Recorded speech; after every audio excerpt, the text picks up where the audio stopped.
Hey ladies and gentlemen, Steven here from Redolessence and welcome back to another video. Thank you so much for joining me today, and we have the brand new fragrance by the company Dolce Gabbana, and this one is called The One Luminous Night Special Edition, so make sure to stay tuned.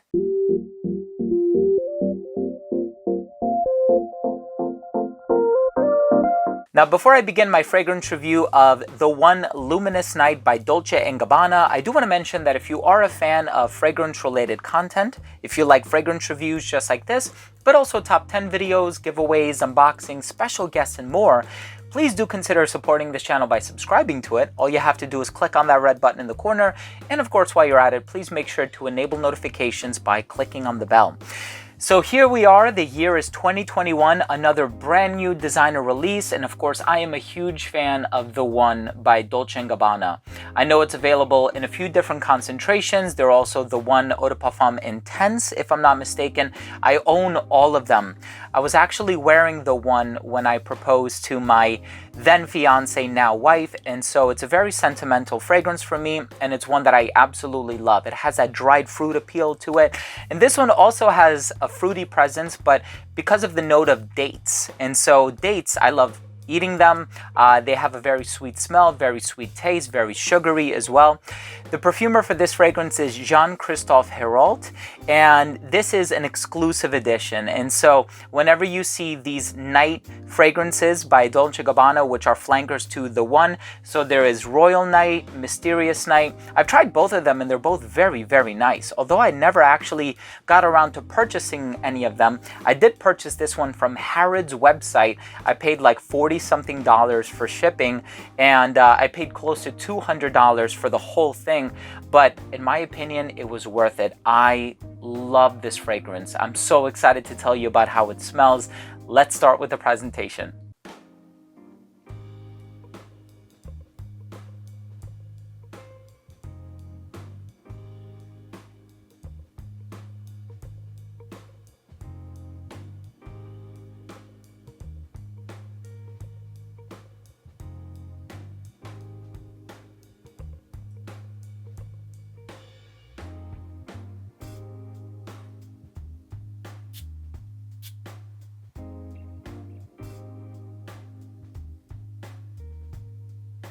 So the fragrance is called The One Luminous Night, and certainly it does have a luminous quality about it.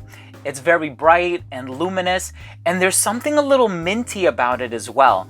And I thought to myself, what is happening in here? Is there mint? Is there some other ingredient like eucalyptus that's giving me that sort of, camphorous, mentholated vibe? And then I looked at the note breakdown, and there's actually a combination of two ingredients that I think are producing that effect.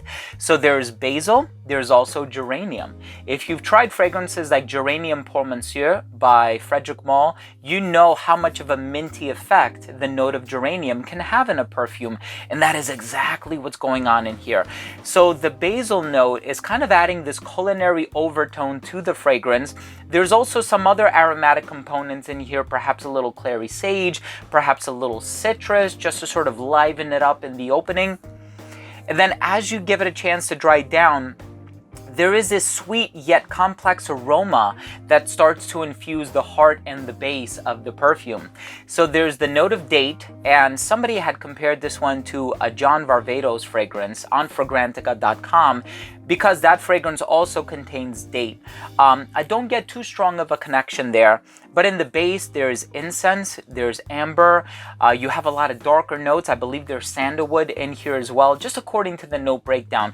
But basically what my nose smells is this very bright, slightly smoky but more minty introduction, and right from the opening you can tell that it's sweet leaning, but it also has a complexity about it that is really enjoyable, really likable. And I would say the only thing sort of tying this one to the original The One is that dried fruit thing that's going on in here. And I think it's established in this one primarily because of the date note that's in there. But in the original, you kind of had like this fruity tobacco, sweet vanilla combination. And while I do get something vanillic from this one, I feel like it's more resinous, and hence the amber accord. So, you know, in an amber accord, not only do you have vanilla or vanillin, but you also have a combination of other resins like benzoin, labdanum, sometimes galbanum, although that has a little bit more of a green vibe. But it has this sweetness about it. It's complex at the same time.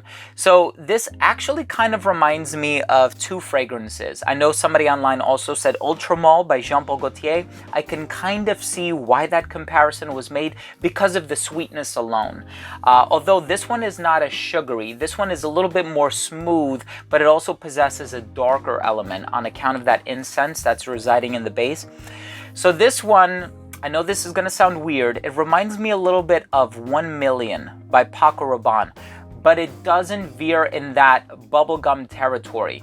There's something about the sweetness in this one that's a lot more refined and sophisticated and mature, as opposed to 1 Million, which is a little bit on the youthful, playful, clubbing side. That is the strongest distinction that I can draw between these two. This one is a little bit darker, more mature. 1 Million is a little bit more youthful, and it actually lacks a lot of the complexity that this one has. The other fragrance that this one kind of reminds me of, and I do realize it's a very obscure frame of reference and an obscure comparison, so I do apologize, but it also reminds me a little bit of Turath by The Spirit of Dubai. So if you've tried that fragrance, you know it has this very bright, herbal, minty, yet sweet aroma about it.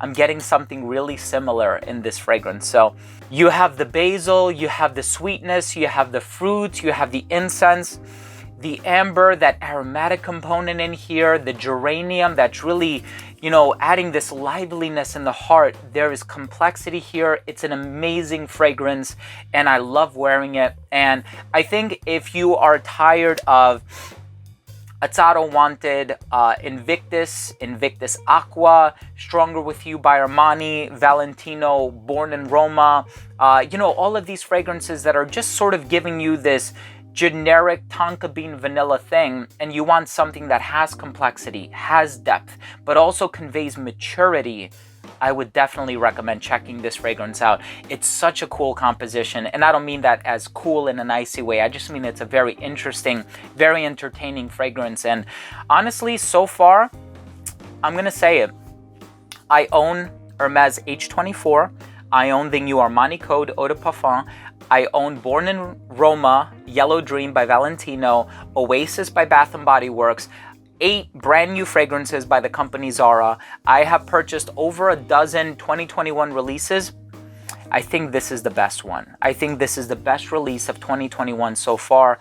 I am so excited for you to get your nose on it if it does become more widely available, because I am personally a huge fan of this one. Let's go ahead and finish things off with my overall assessment. So first up, in terms of the uniqueness and the overall smell, I know I made a few comparisons to 1 Million by Paco Rabanne, but also Turath by The Spirit of Dubai. But at the end of the day, this one is still really unique with that basil geranium opening, but also that ambery incense dry down with that really pleasant sweetness in the heart, having the complexity. It's an amazing fragrance, and I am a huge fan of it. Obviously, I never advocate blind buying, so if you have the opportunity to, at the very least, get a sample of this one, please do. I think this is an awesome, awesome fragrance. Overall smell is a very captivating aroma. I'm personally a huge fan of it. Longevity is about 8 to 9 hours on your skin, so the longevity is also fantastic. Projection was great for the first 2 hours of application. I don't think it ever radiated beyond an arm's length, but it didn't subside to an elbow's length fragrance until about that 6-hour mark. And so the projection is really good. You are going to get noticed when you wear this one. And I think you can also afford to be a little bit more conservative with the atomizer. So probably like 3 or 4 sprays will be enough to get you noticed. Awesome performance on this one. Versatility. I do think that this one is better suited for the colder weather. I can see this one being a good casual fragrance, but also a good formal fragrance. I think it does have that special occasion vibe about it. And despite the fact that it's marketed for men, I can see a very confident woman pulling this one off as well. And I was inclined to say that because of the sweetness, I can imagine somebody a little bit younger pulling this one off and really enjoying this one. But the basil, the geranium, the sandalwood, the incense, the amber, I think this one would work really well for somebody who's a little bit older, more mature, just wants to wear something that smells very captivating, very alluring, and very exotic. This is definitely that type of fragrance. And in terms of the presentation, I love it. You know, same thing can be said about Mysterious Night, Royal Night. I really do like these exclusive editions that Dolce & Gabbana is putting out. So my final verdict on this fragrance is I absolutely love the smell. I think so far it's the best release of 2021, and we are in the month of March, and I purchased this in February. I think this has a very complex aroma. I think this has a very high level of uniqueness, and this is a worthwhile flanker to the Dolce & Gabbana The One line. I just really hope that this gets more play and more attention in the months/years to come, because it's an awesome fragrance and I'm a huge fan of it, and I'm very, very happy that I purchased this one. So there you have it, ladies and gentlemen. Thank you so much for joining me today. That was my fragrance review on The One Luminous Night by Dolce & Gabbana. If you own or have tried this fragrance, please let me know what you think. Leave a comment down below. Also, please don't forget to subscribe for future videos. If you are new to this channel and you took something of value from this video, it would mean the world to me. All you have to do is click on that red button in the corner. And of course, while you're at it, please make sure to enable notifications by clicking on the bell. This way, whenever I do review the brand new fragrances, it is going to be delivered straight to your feed. You never have to worry about missing any of my future uploads. Thanks again for watching. Love you all. We'll see you soon. Bye.